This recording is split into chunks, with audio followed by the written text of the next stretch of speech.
होलिका दहन क्यों किया जाता है? होलिका दहन करने के पीछे की कथा क्या है?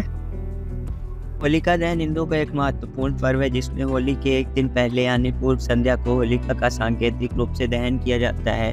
होलिका दहन बुराई पर अच्छाई की जीत के पर्व के रूप में मनाया जाता है। होलिका दहन की कथा कुछ इस प्रकार है कि हिरण्यकश्यप का ज्येष्ठ पुत्र प्रहलाद भगवान विष्णु का परम भक्त था।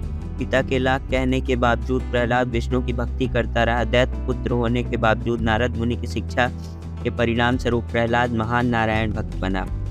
असुराधिपति हिरण्यकश्यप ने अपने पुत्र को मारने की भी कई बार कोशिश की, परंतु भगवान नारायण स्वयं उसकी रक्षा करते रहे और उसका बाल विवाह का नहीं हुआ।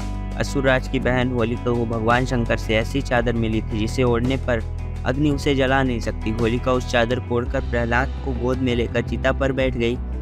दैव योग से वह चादर उड़कर प्रहलाद के ऊपर आ गई, जिससे प्रहलाद की जान बच गई और होलिका जल गई। इस प्रकार हिंदुओं के कई अन्य पर्वों की भांति होलिका दहन भी बुराई पर अच्छाई का प्रतीक है। इस साल होलिका दहन करने के शुभ मुहूर्त क्या है? हिंदू पंचांग के अनुसार होलिका दहन 13 मार्च को होगा। इसे छोटी होली के नाम से भी जाना जाता है। होलिका दहन को शुभ मुहूर्त 13 मार्च को रात 11:26 से लेकर रात 12:30 तक का है। होलिका दहन की राख से क्या होता है? ऐसा विश्वास किया जाता है कि यह अग्नि व्यक्ति को पूरे वर्ष स्वस्थ बनाए रखने में सहायक होती है और नकारात्मक शक्तियों को नष्ट कर देती है। होलिका दहन के बाद राख को घर लाकर तिलक लगाने की भी परंपरा है। कई स्थानों पर इसे छोटी होली के नाम से भी जाना जाता है।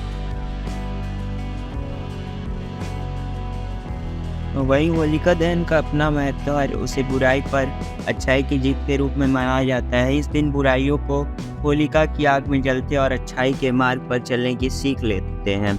मान्यता है कि विधि विधान से होलिका दहन की पूजा करने से जीवन की परेशानियां दूर होती हैं और सुख संपत्ति का आगमन होता है।